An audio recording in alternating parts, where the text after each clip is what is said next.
Hello everyone, I am Amarantha. I should have been the final barrier between you and your lunch, but my disembodied voice isn't quite sure that that's still the case. Anyhow, I'm really sorry I could not be there at the very last minute, because I was really looking forward to one of the first conferences I've been to in person in a while, so I hope you're having a great day. I'm starting this presentation with a quote that reminds me why this work is important. We do not inherit the earth from our ancestors, we borrow it from our children. It's not up to our children to fix it, there's simply not enough time.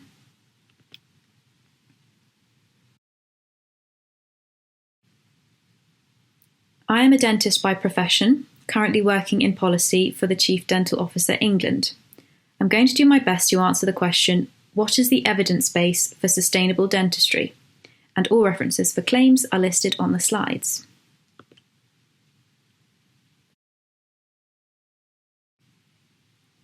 I don't think I can move any further through this topic without addressing the massive, obvious trumpeting elephant in the room. It is no secret that NHS dentistry is in crisis. My professional system of oral health and care service provision is a complex beast. I would have asked, with a show of hands, who has managed to be this patient receiving care from a dentist under the NHS contract in the past year. I hope that there are at least some patients in the room, and I must apologise for the remainder unable to access care on behalf of a really jaded and struggling profession. The context in which oral health sits is quite complicated. COVID-19 exacerbated oral health inequalities already present in the system, something the NHS long-term plan looked to address. We are trying to prevent oral health existing as a silo separate to the rest of healthcare, while our workforce becomes both more skilled and more disenfranchised. The National Health Service itself is changing as we move from clinical commissioning groups to integrated care systems and primary care networks, against a backdrop of Brexit and international politics, all while trying to deliver high-quality, safe, clinically effective care.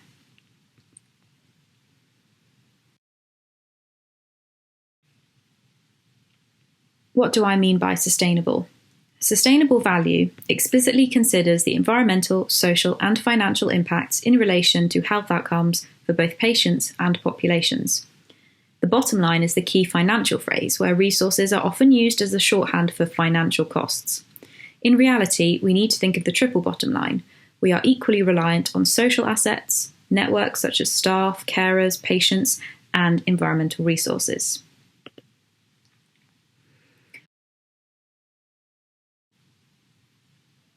So why should dentistry be sustainable?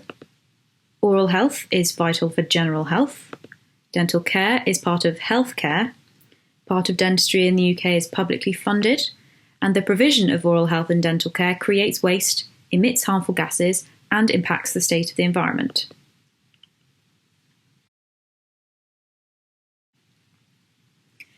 "64% of the dental footprint is travel. Through transport, dentistry is responsible for reducing over 325 QALYs, or quality adjusted life years, equal to 1 year of life in perfect health. Because of the release of over 372 tonnes of nitrous oxides and 19 tonnes of particulate matter per year.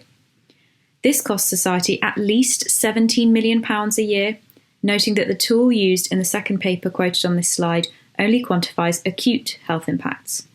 The QALY impact is likely to be higher when considering other travel emission-related morbidity, such as aggravation of asthma symptoms and other chronic cardiovascular and respiratory diseases, mental illness, and indirect effects such as obesity due to low activity levels. If the NHS carbon footprint for 2015, around the same time as this data, was 8.7 million tonnes of carbon dioxide emission equivalents, that means dentistry is 8% of that footprint. But was it accounted for in the NHS reports at the time? Does the NHS footprint increase by 8%? I don't know.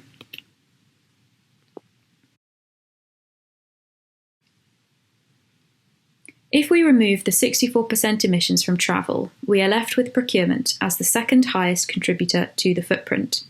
This now starts to resemble the footprint mapped for the whole NHS in the NHS Net Zero report.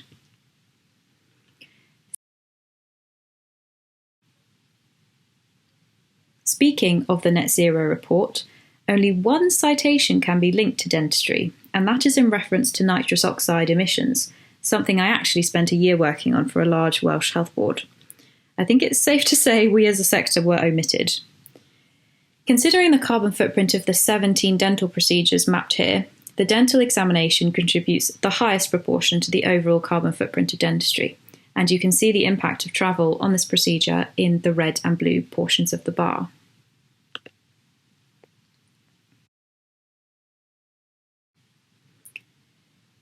I have decided to answer the question posed using the experiences of the groups you see here, and I'll start with clinicians.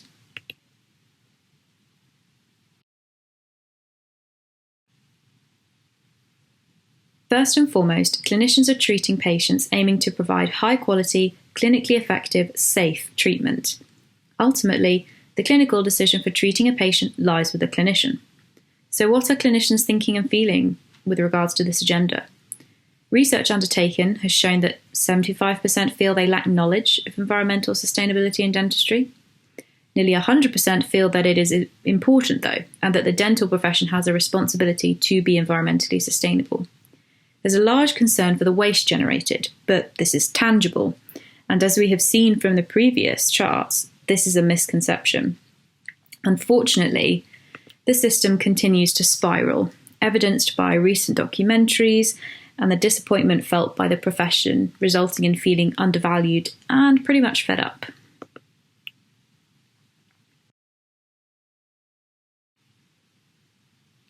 Are clinicians doing anything? Well, yes, primary care dental teams are adhering to HDM 0105, but this has been cited as a recurring barrier to sustainability, and more on this later.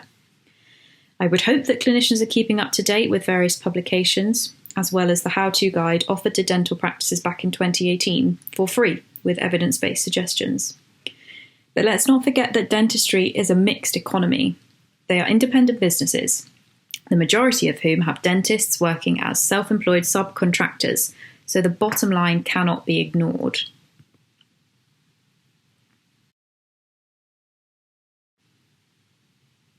It would be tricky to practice dentistry without patients, so what are they thinking and feeling? What matters to them as they seek treatment and form society? Will the public consider climate change to be as big a threat to their own health as accidents, injuries, and mental health problems?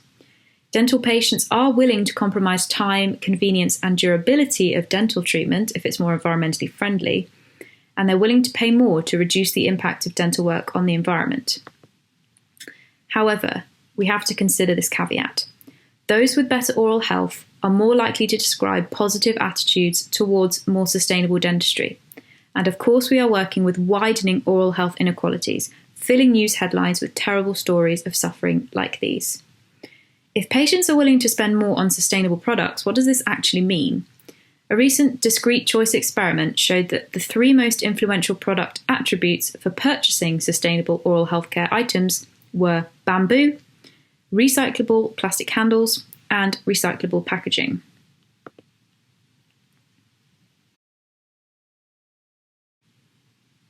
However, alongside such products, both fluoride toothpaste tablets and non-fluoride toothpaste tablets are advertised.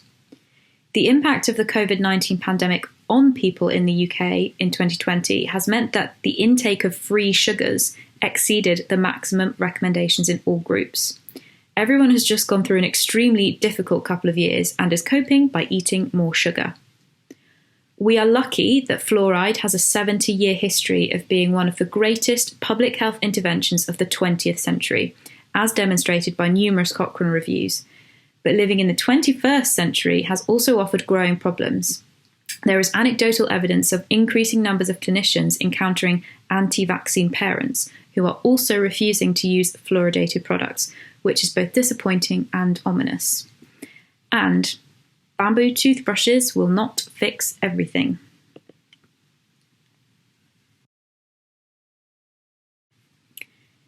If only looking at the carbon footprint of a toothbrush, the bamboo handle actually comes in second to that of a plastic toothbrush, which can be recycled in a closed-loop system. That's shown by the green bars. If looking at the impact on human health, of disability-adjusted life years lost, the production of a bamboo-handled toothbrush is worse. The population effectively loses 55 potential healthy years of life, over 4 times that of the recycled plastic toothbrush, shown in the red line.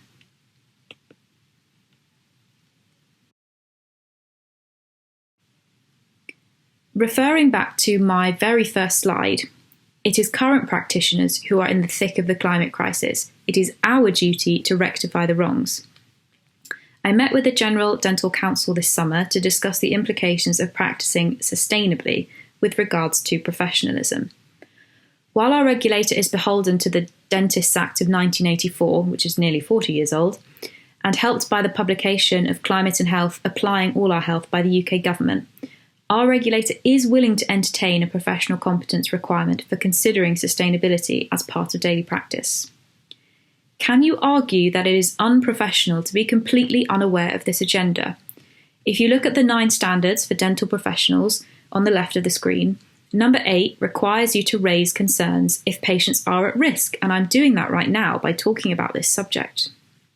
I want to highlight that they weren't fully immediately on board, and to quote, "There may be legitimate arguments that environmental sustainability is not a professional competence for the regulator, so the GDC want to test its inclusion with the professions and stakeholders through consultation."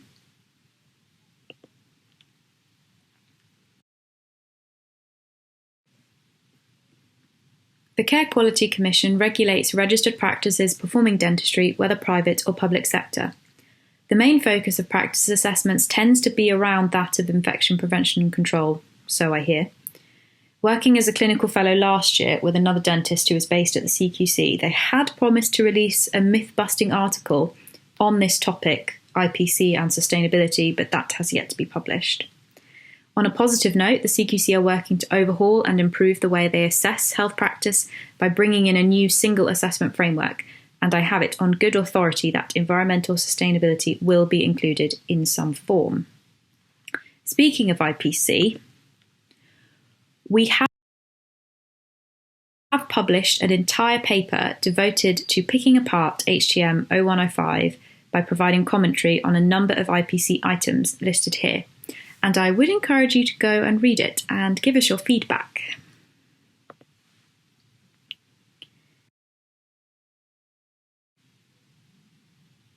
Another regulator is, of course, the Department of Health and Social Care, who, from the 1st of April 2021, require that every public sector organisation commissioning and purchasing goods and services must adopt the government's social value model. Social value will enable NHS procurement teams to evaluate the broader benefits from their spend, such as an impact on the climate crisis, as well as other factors. Subsequently, yet another regulator, NHS England, has published policy that stipulates while integrated care systems form, they must include into all tenders a minimum of 10% weighting allocated to social value, with the Fighting Climate Change theme a compulsory consideration. The procurement of national oral health and dental services in the form of contracts and activity is no exception to this NHS policy mandate and the extremely ambitious NHS net zero targets. But my question to you is, where are the checks and balances for the private sector?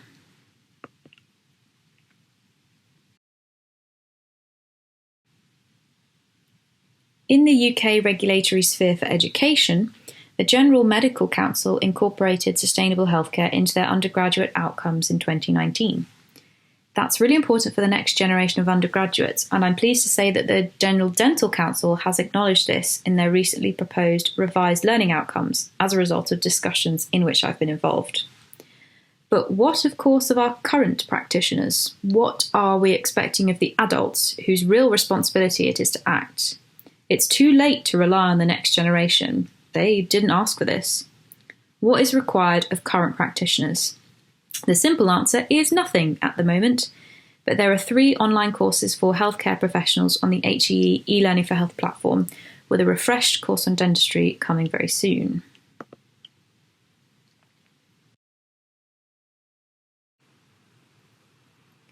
What are colleagues up to then? Well, dental clinical policy sets the standards to which services should be held, However, every published guidance, including those coming up for publication in England, lack any reference to environmental sustainability. There has, however, existed a key piece of clinical guidance since 2004 that can really address the large impact that patient travel has on the dental carbon footprint. You do not necessarily need to be seen by your dentist every 6 months. You heard it here. Your recall timeframe should be based on your individual risk assessment undertaken as part of your care. There has been one piece of Scottish guidance recently published that has one small box discussing sustainability, so that's an improvement.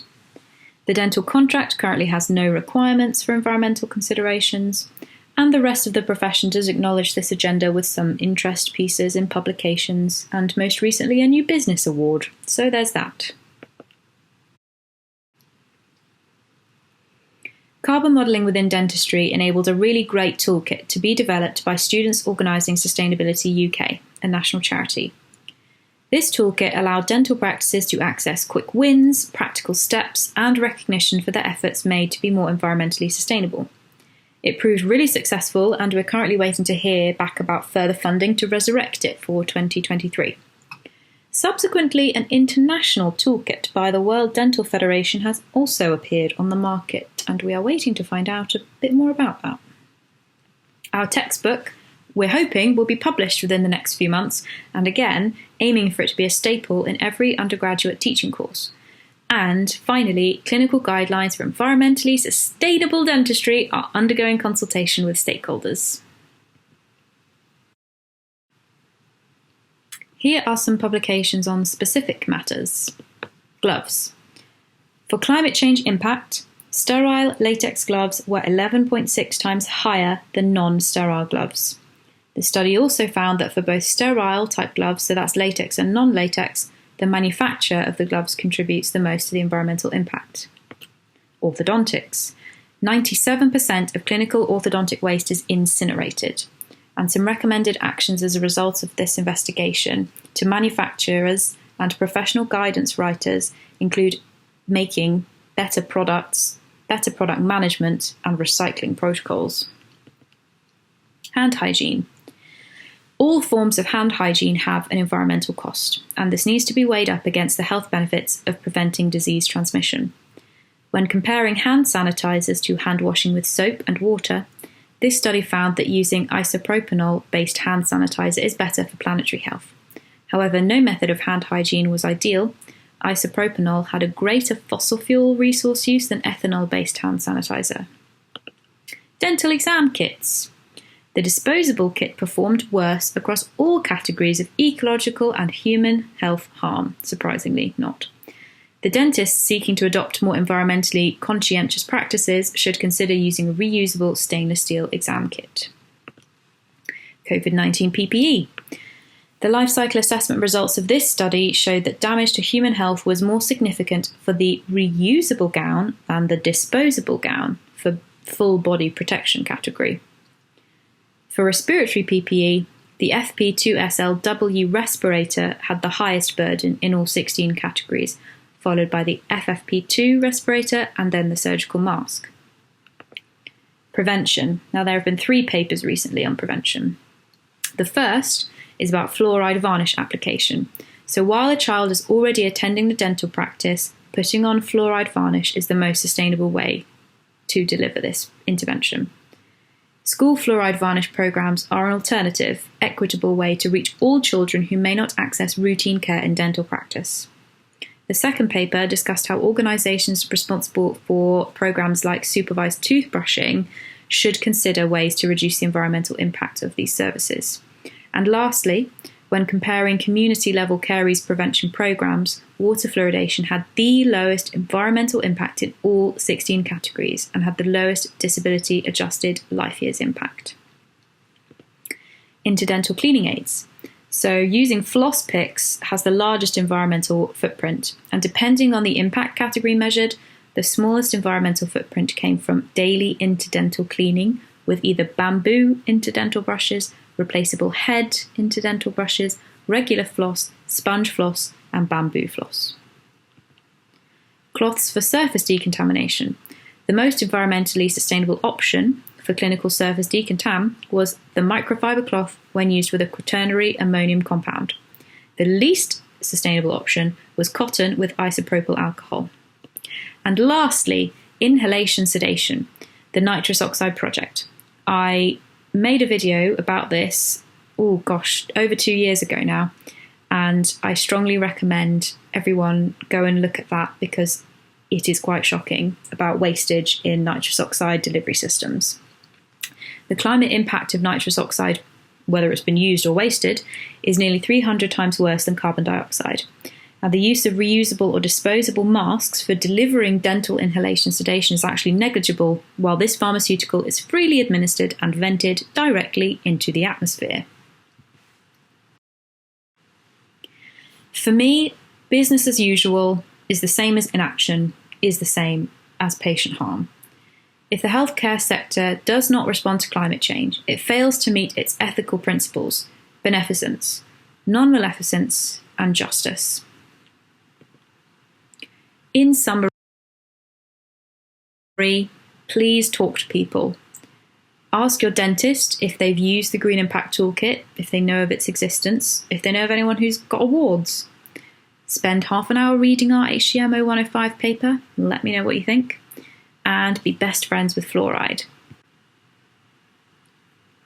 I have shown you that the dental profession cares, but policy and system mobility is necessary for a shift towards and support for sustainable practice. The climate crisis should be considered and embedded into everything we do.